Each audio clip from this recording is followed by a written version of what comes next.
nice topic or something. We can just start talking because I'm terrible at like looking and thinking. It's already like, recorded. Okay, yes, that's fine. Yes, exactly. Where were we? All right. So let me quickly review in my mind where we were.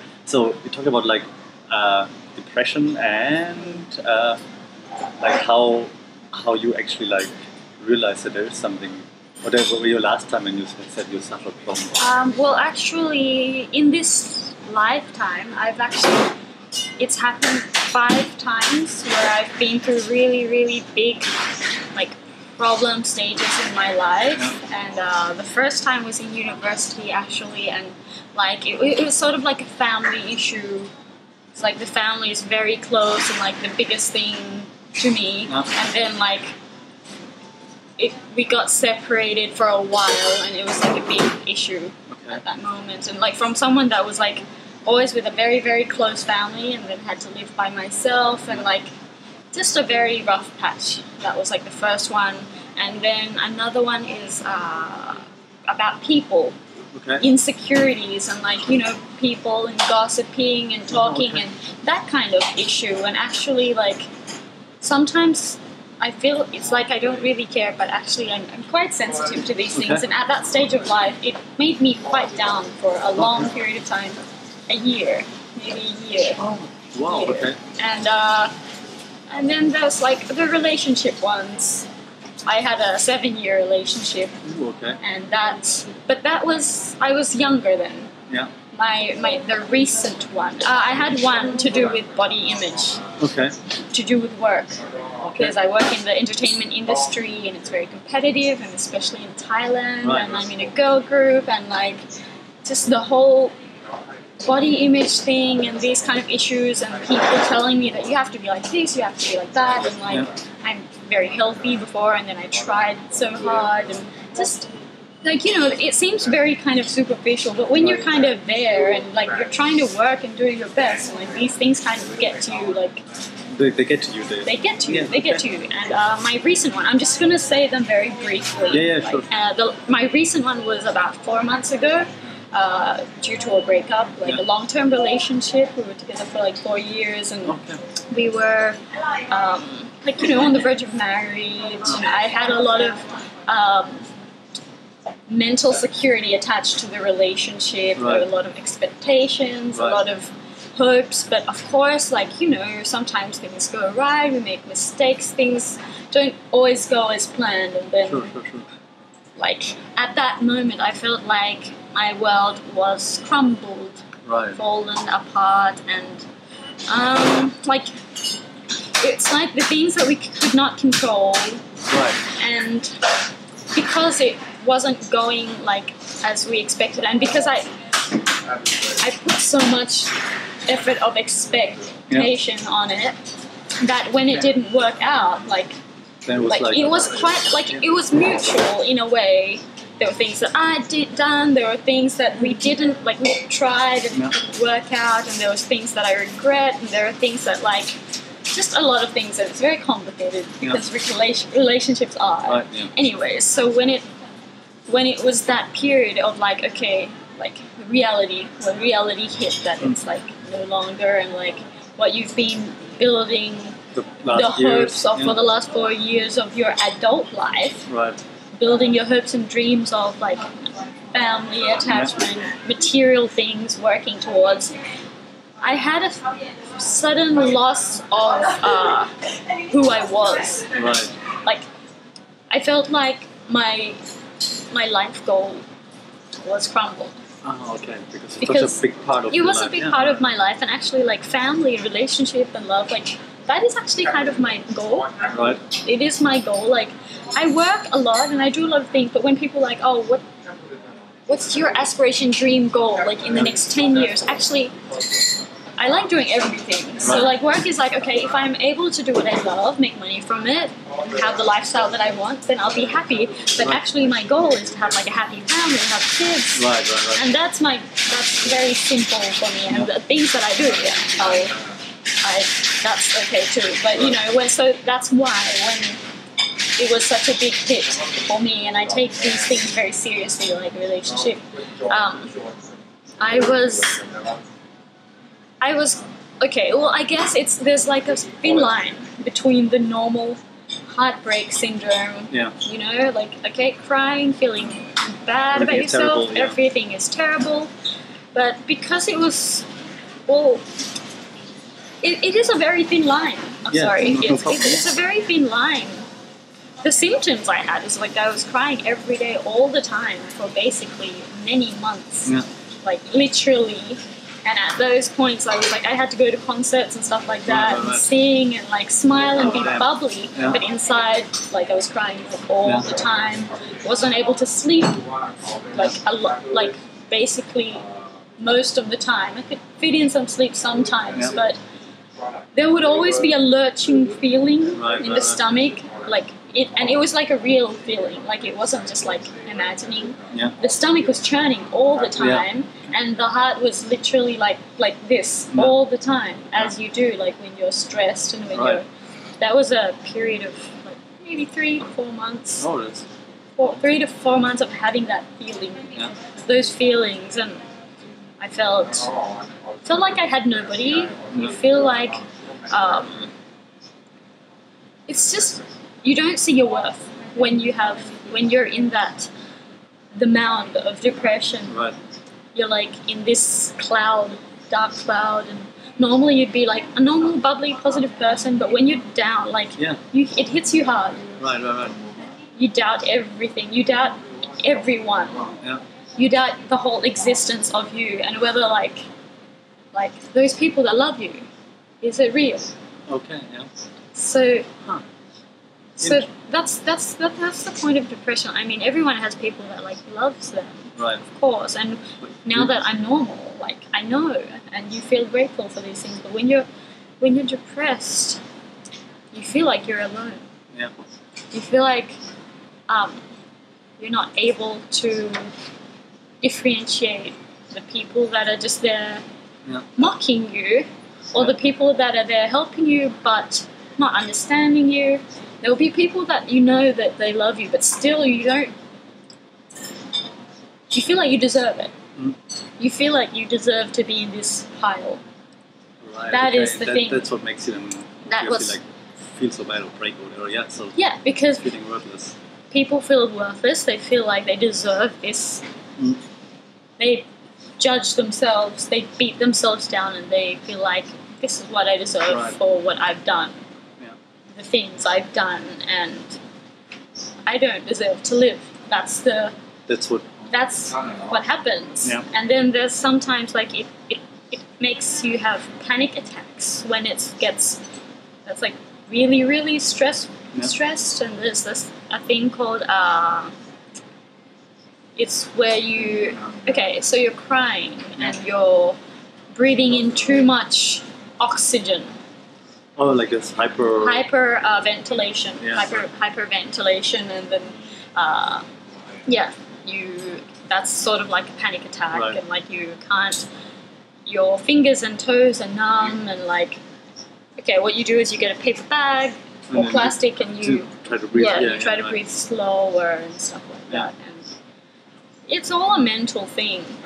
It's all like a panic. It's all like they say that feeling is a sudden loss of something that's very valuable to you. Right. That's a trigger of a lot of these kind of feelings. Right. No, of course. Yeah, makes sense. Yeah, and at first, for many people don't reach out, and even for me, I didn't at the start, because they have this feeling of not wanting to be a burden. Correct. Yeah. You don't want to call your friends up. They might know at the start, but you don't want to call them up about the same thing, crying again with nothing new but just emotions. Yeah. You don't want to burden people, be annoying. So you just tend to keep to yourself. Yeah. And then the more you keep to yourself, the worse it gets. Yeah, the worse it gets. Yeah. So in the end, like when it started to get like long amount of time, and like I read about it on the internet and stuff, and I decided to open up to friends and family, and then like I think the amount of support, that's the thing that kind of gets you through. Okay. Yeah. But like, of course, people aren't like psychiatrists. They're not going to know 100% what they should say or not to say. Yeah. But the thing that helps is support, hope for the future. Yeah. Things like helping them through Yeah. to solve the problem and that it's going to be all right. Right. It's going to be all right helps. But things like I told you so doesn't help. Things, Obviously, yeah. Things like why aren't you happier or something? yeah, just be strong. Really? Because you can't. Yeah. You don't want to be strong at that point. Right, you can't be You strong. can't even be strong, and you don't know how. And literally, that's why, like, for 4 months, I was not able to be happy. I didn't know how. I forgot. Even though, like, normally I'm like the happiest person. Yeah, I know you as a super happy person. Yeah, Super like, hey, I am like very positive generally, and for that to happen, it's really big kick. It's like a wind in your stomach, and so it's serious. Some people get that. Like there's some people it's chemically, some people it's triggered by many things, some people it's just a bit of everything because overthinking, people being sensitive and stuff like that. Yeah. And then like what you said, like it would help is like in the support, like when the people who support you mentally and say like, hey, I'm here for you or listen to you. So for about 3 months I was battling with it like on my own and trying every way that I could, like or acting desperate. You act desperate sometimes and people see that as sometimes they don't know and they'll be like, oh, you're calling for attention and stuff like that as well. But then when you kind of grasp the reality that, okay, you do actually have to try and move on, be strong. Like, it takes a lot of time. I think it's a combination of support, combination of time, combination of trying to do activities that will try to help. If you kind of push yourself, they say that if you do activities such as things that will make you feel a sense of achievement, for example, just simple exercising, like jobs or doing things that, okay, you feel a small sense of achievement, that helps. Like, I did something. Yeah, it makes you feel like you're back to being in control of your life again, a little bit. Start by bit by bit by bit. But it's like you got to see it as an illness first. Yeah. Sort of when you kind of, okay, so I have this thing, this is happening to me. Yeah. I probably have depression now, and okay, I'm going to cure it like it's a disease. Right. And okay, so we try to do these things, and so maybe for about a month I was like trying to like therapeutically help myself. Yeah.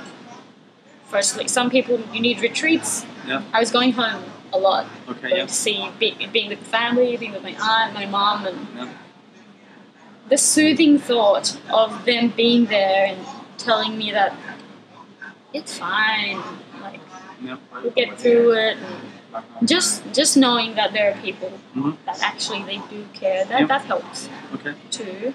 So yeah, the people that have a network of friends and family that are ready to support you, it will cure faster than people that don't reach out, stick to themselves, stay to themselves.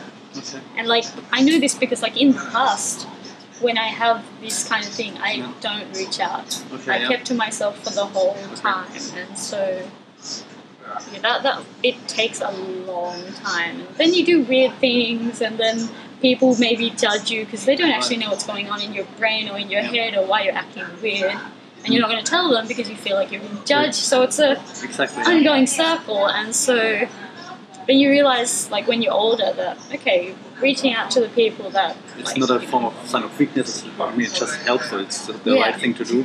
Yeah. Okay. Like sometimes it takes courage to open up to like family or friends or something. Right. So, yeah. Okay. Interesting. All right. And then so it actually this kind of retreat, however you call it, that actually like helps or help in this case. Okay. Yeah, I hear lots about like the triggers. Like the triggers are like And it can be anything. I mean, of course, like a breakup is like an obvious one that everybody can understand at least. Everyone's probably been through something bad like this, serious or not. Right, but it affects people differently. And I think that's also the problem is that lots of people would say, okay, there was a breakup. I had a breakup before and I was okay. So that's like why people don't understand like then how it affects other people differently. I think that's the problem. Like what I told you before, like people say, I've been sad before. Come on, get over it. So that's what I hear a lot. That doesn't help. Exactly. But then again, you've got to understand that you're not going to understand the people that go through this unless you're actually there yourself. Of course, yes, true. Like before me being down in my own things, like I've seen friends like who are in bad relationships, going through things and being so hurt, and then you're like, why don't you should love yourself more? Like that's what I thought. Right.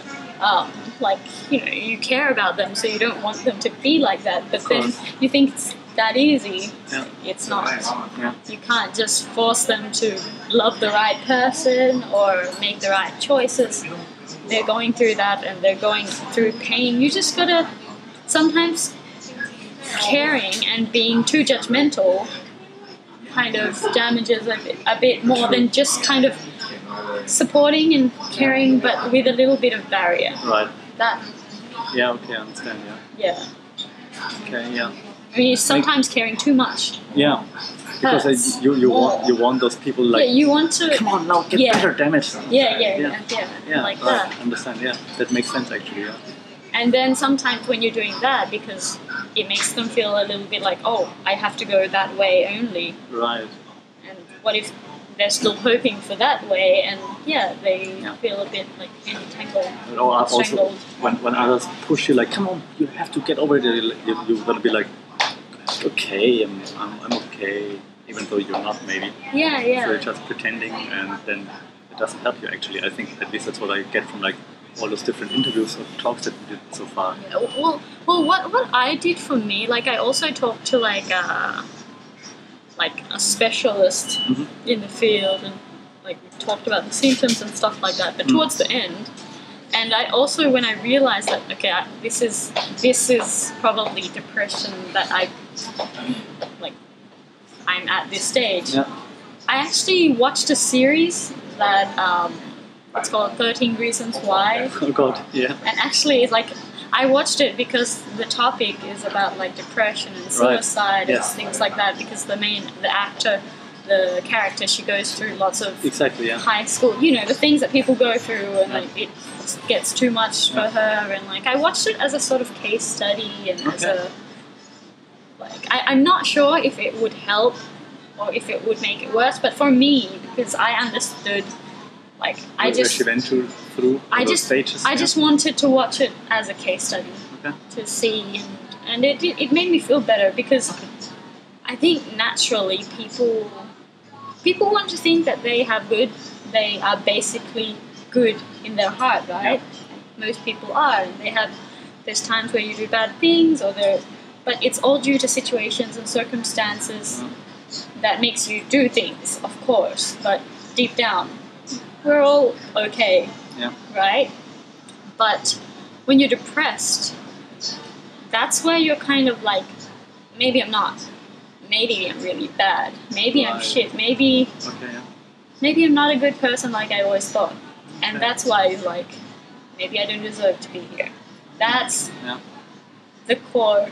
All right. So I like that's where it helps to be like, I am an okay person. I'm a normal person that goes through situations, and no one's perfect. And now I'm like this, and there's a reason for it, and it is an illness. It's not blaming it on. Exactly, it's not your fault, or it's not anyone's fault.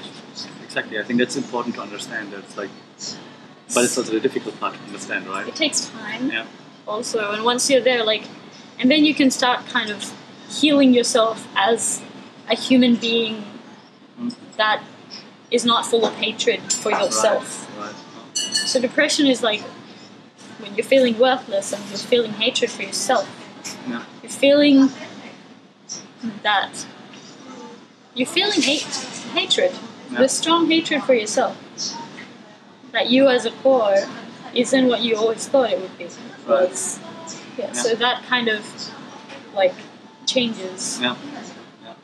Yeah, I think that must be like obviously like a insane experience, more or less, simply because like because like you said, most people think I'm an okay person. Yeah. Once you actually doubt yourself. Yeah, once you doubt yourself. I mean, sometimes you doubt yourself, sometimes, but then again, like you're not thinking of yourself of like being like worthless you're or bad. Still positive to some extent that I deal with these things. I have accomplishments. Exactly. So, yeah. Okay, that's interesting. Difficult to deal with them. Like I said, it takes time to then actually like understand that and then deal with it and get over if you can call it like this. Yeah. Huh. Now I forgot all my questions that I wanted to ask you about because it's really interesting topic. Simply, I think because, like I said before, not many people understand what it is. Because, like, still, like if you say like depression, oftentimes it's like, oh, she's crazy, or like this stigma to it. That's why lots of people don't talk about it. Even though I read an article, because I did, like I said, lots of research on the topic, and I read an article in Household English in Thailand, where they say more than 1 million teenagers suffer from depression in Thailand. So I think like the number... A lot of people, like, and the regular people, I think most people go through it at some stages in their life. Yeah. Whether it be long term or short term or just to some extent, most people have some experience. Yeah. Yeah. I mean, but then of course, like for some people, it's like more persistent, or like happens more often or frequently. Yeah. And then let me like try to recap this again. So then you said, okay, you have to open up, and you talk with like some professionals or something, right? And then once you understand, okay, it's not my fault, then you learn from the problems and mistakes, and you take that learning and turn it into positive energy that the future will be better because now you've learned and it won't be like repeating the same mistakes, and that's positivity. Now Miss Positivity is like, yes, exactly, because that's the positive side. Like when you can think with positivity, then you won't be depressed. So depression is pretty much negativity at its full extreme point. Okay, yeah. So it's the opposite of positive vibe, pretty much. Right. Can you say like, okay, now that I handle it, right? Is it then like getting over it, like okay, it's done, or is it just like it's coming back again? Those thoughts, I need to do something. It does come back sometimes, but there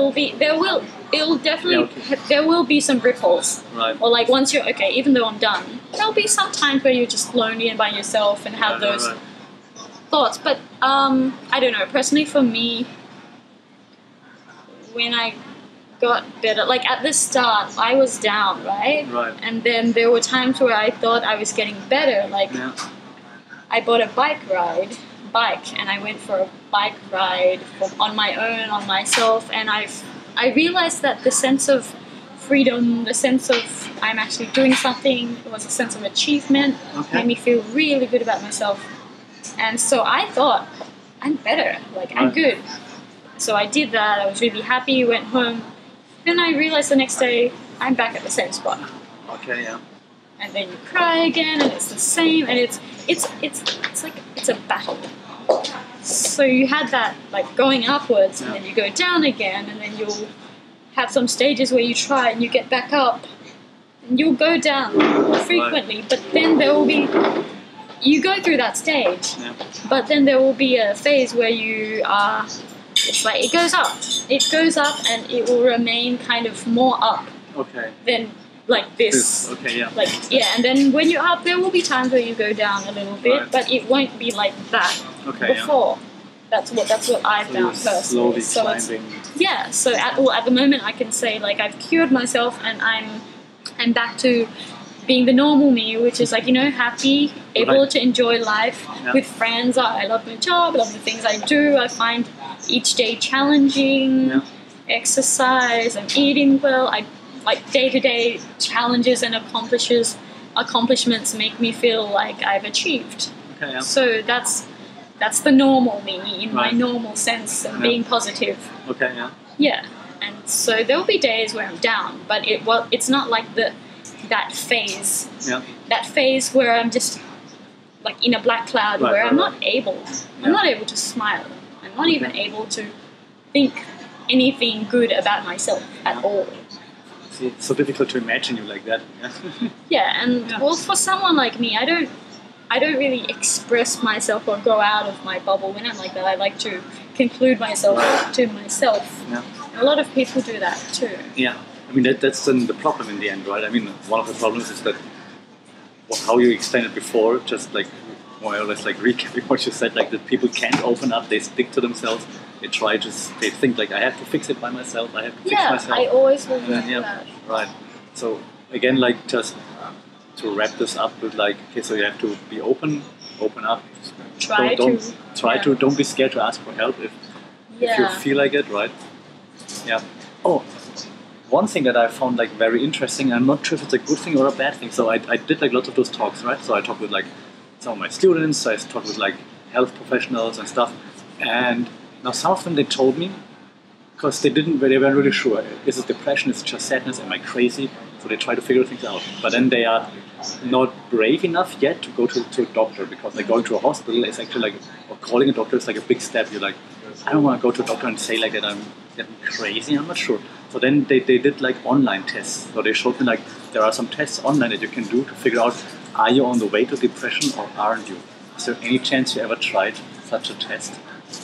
Because I did, and I just found it very interesting, because there are like questions that when you think about like, have you ever felt like, did you ever have suicidal thoughts or something? And I think lots of people who went through like really bad breakups, for example, they think like maybe the thought was there for like a split second. Yeah. And then they've got to be like, yes. But then some people actually act out on it a little bit, or some people try. Exactly. And I think there's a big difference. And in this online test, even if you say like, okay, I thought about it for a split second, so yes, then you say yes. And then this test might end up telling you, hey, it looks like you have like clinical depression, you should go to the hospital.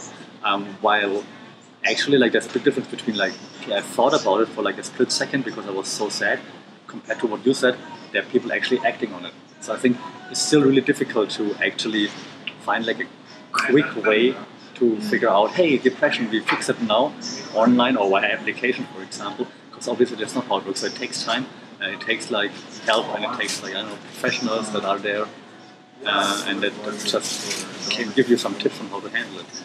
Well, I didn't do like the quiz, but I went online and I read up a lot about it and what it was about and why I'm going through these things. And actually, because my recent one was like triggered by like a relationship, I read a lot of things about like, you know, how to cure heartbreak and like the differences that a man and a woman go through, like the different stages afterwards, and like the stages and things like that. And what was I going to say? Totally forgot. Well, reading about it helps a lot. Yeah. Okay. Because instead of feeling like, oh, this is just... Actually, I was going to say, okay, I think diagnosing it, either from a professional or even knowing yourself, that's a first step of achievement. I see what you're saying, yeah. It's a first step of achievement because, as I said before, it's telling yourself that you do have an illness that is not coming from the core of your badness, core of your dark side. Yeah. It's you, a normal person who went through lots of things and are dealing with a symptom that is a normal effect that comes with dealing with lots of problems that people in the world go through. And so to get it off yourself, you have to cure it like a normal mental illness. Makes sense, Yeah, whereas if you're scared of diagnosing it, then you just think it's a part of you and it's attached to you and that's who you are. Right. But it's not. Okay, understand, yeah. So, by telling yourself and understanding that it's not who you are, then you can recover more quickly. Right. Yeah, that makes sense. But learn from it, of course. Yeah. And actually something that's also very important is a lot of these things are due to relationships, people, the outside world. And so, well, this is going to be a little bit like an excerpt from Buddhism, but it's detachment. All right, yeah. That's important though, because depression is due to unable to be happy, feeling down and sorrow, feeling worthless and all that, which is the opposite to feeling content with yourself, being happy. And a lot of the times we get depressed because we attach our emotional security or our emotions to an object or someone else or family or the happiness of others or the outside. So when they're gone or something happens and there's something we can't control because we can't control other people or situations, then it's more likely that you will go through this. Whereas people that are more independent, able to depend on themselves, be happy by themselves, and which is why I find that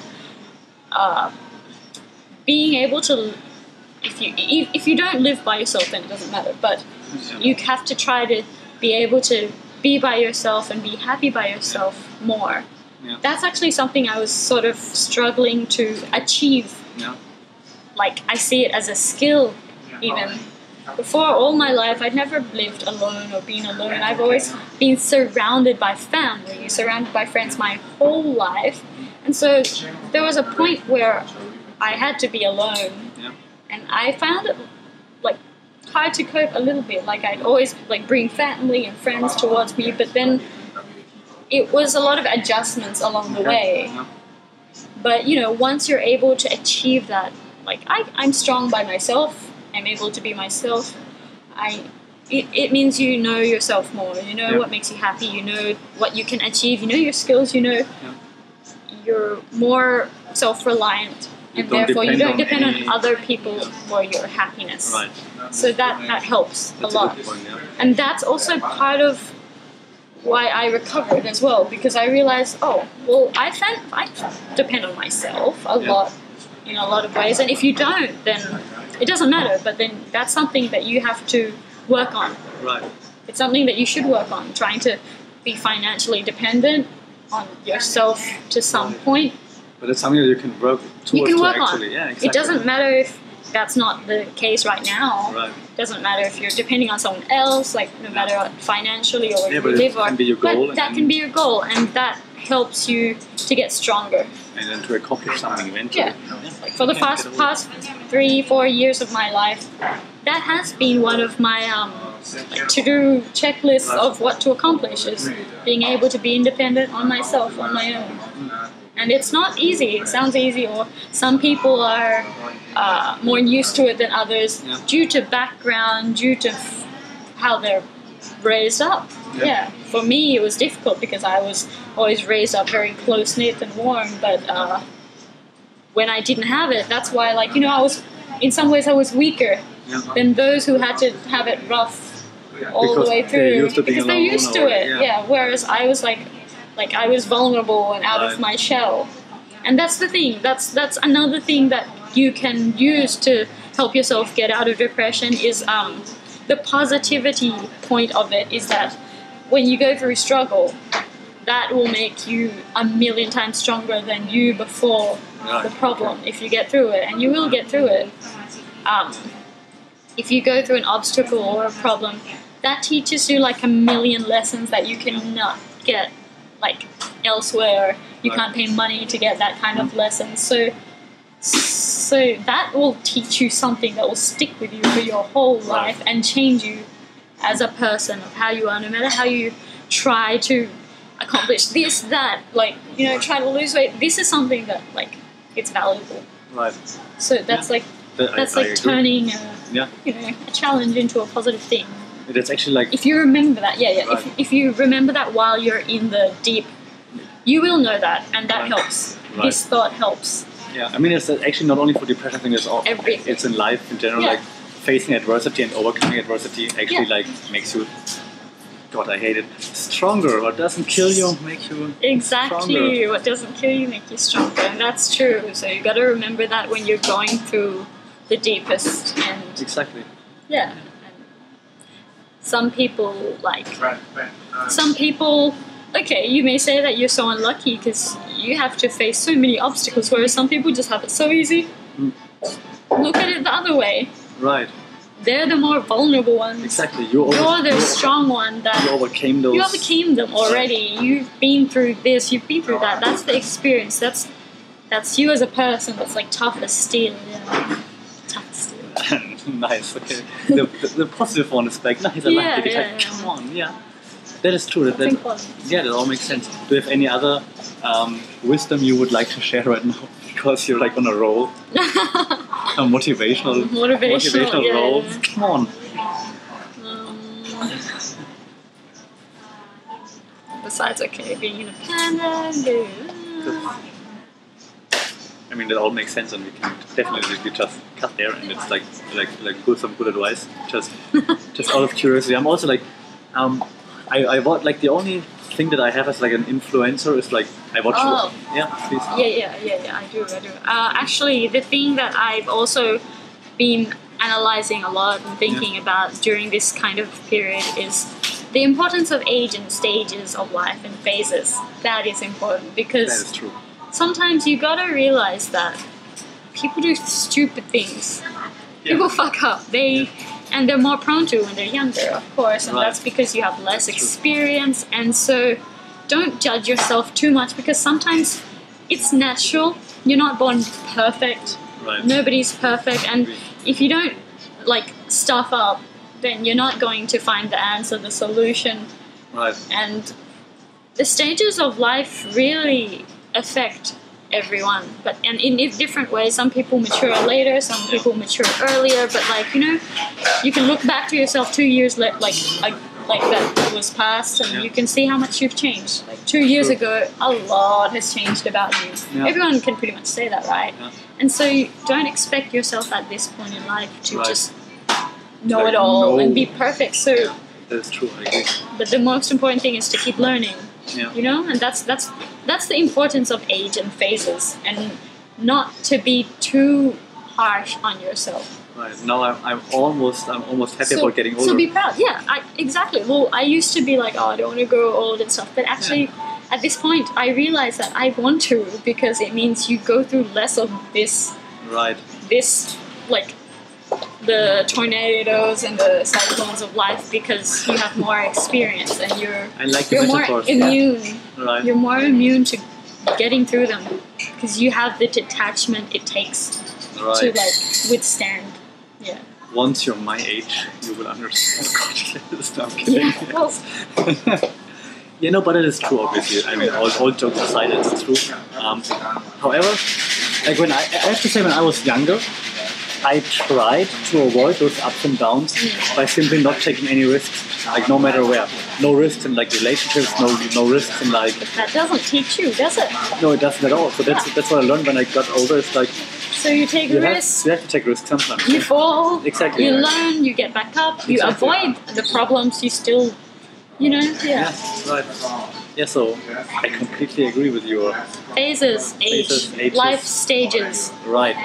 Getting older is okay. Yeah, it's like when you're at this certain age, you'll care about your friends more. This certain age, you'll give priority to this. You'll be thinking, and it's like natural. It's human nature. Right. Once you're over 30, you don't give a fuck anymore about friends or anyone. Exactly. You're like, what the hell? I don't care. The older you are, you know what's more important. You know the value of time, the value of people. You don't care as much for the people that aren't as important, that you shouldn't be paying attention to, and you should be, and you pay more attention to the people that actually matter and who's actually important. To yourself. Yeah, and to yourself, you give more.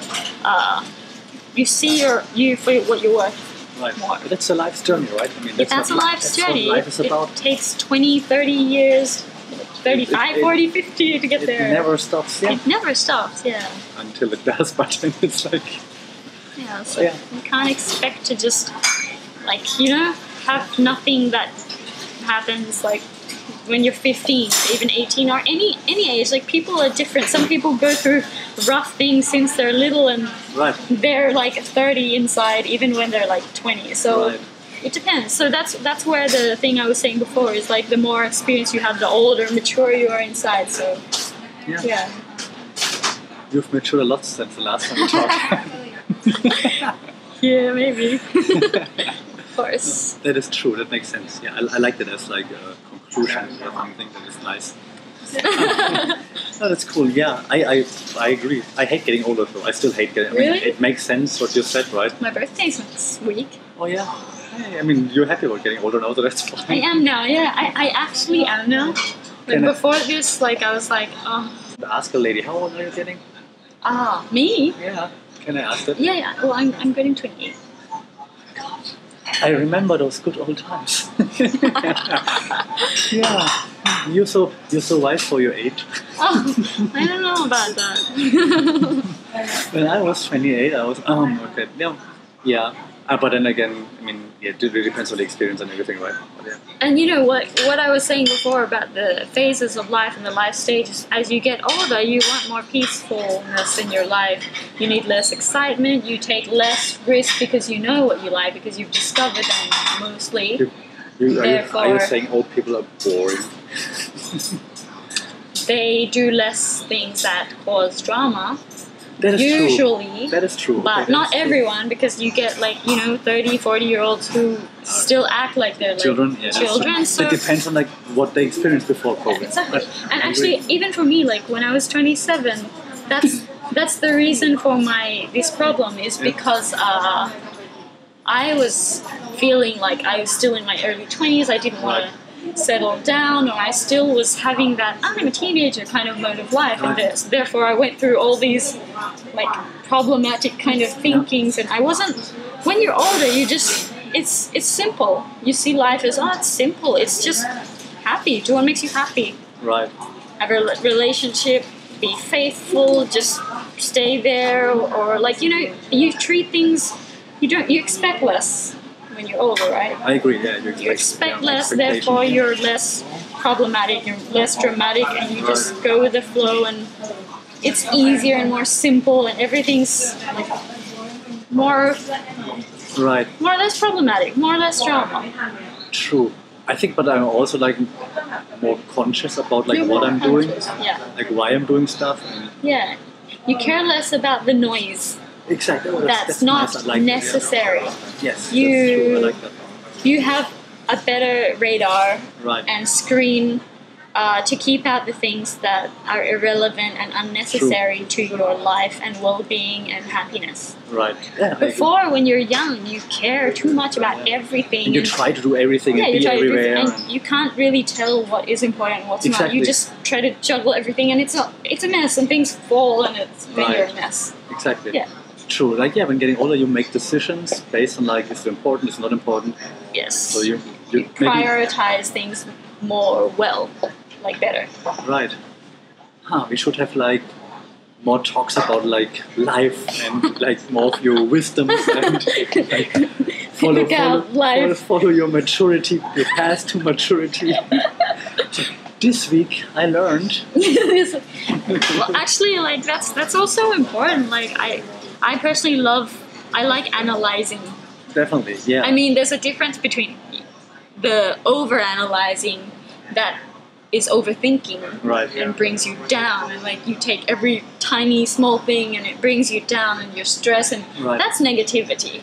Yeah. That's negativity. No, but just analyzing why things happen, what's the background, the positive, the good part, the good way to do it is just to understand it, understand why it happened, because of this, understand that person. That's just to understand it. Yeah. And then if you understand it, then you can come up with solutions, preventing solutions, and defense mechanisms for the future and things like that. And that's a positive thing. Yeah. But if you do the same thing, but you bring it to a negative notch, then that's not going to help. Actually, it's going to make it worse. True. Yeah, I agree.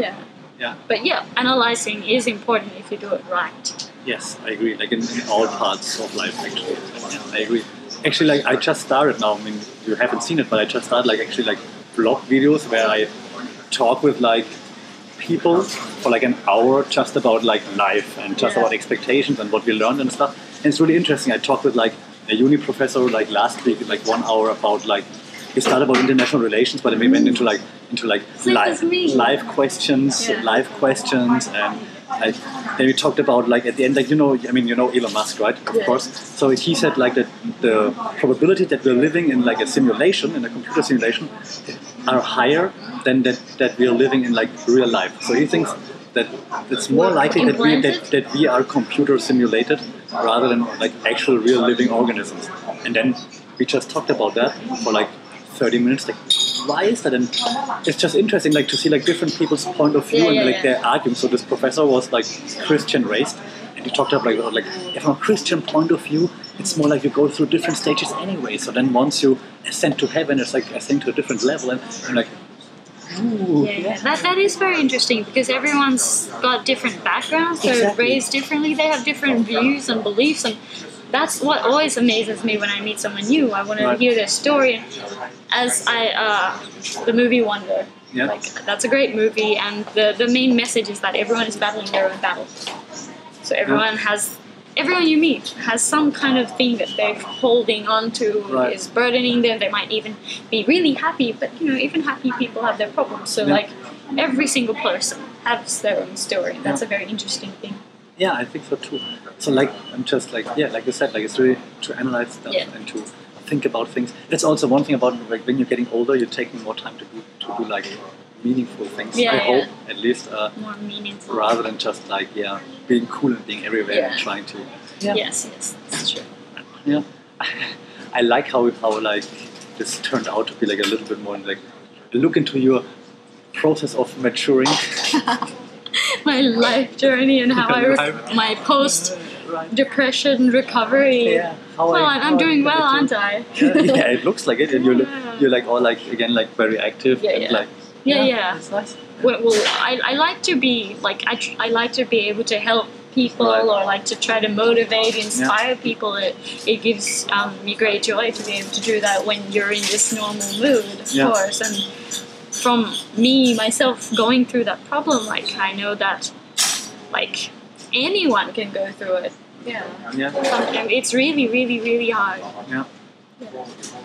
So let's hope that like at least some people who listen to you, they will like find a way to go through that and open up. Just know you're not alone. Right. I think that also helps, like that you know that there are others. Yeah. Nice final message. Cut finally.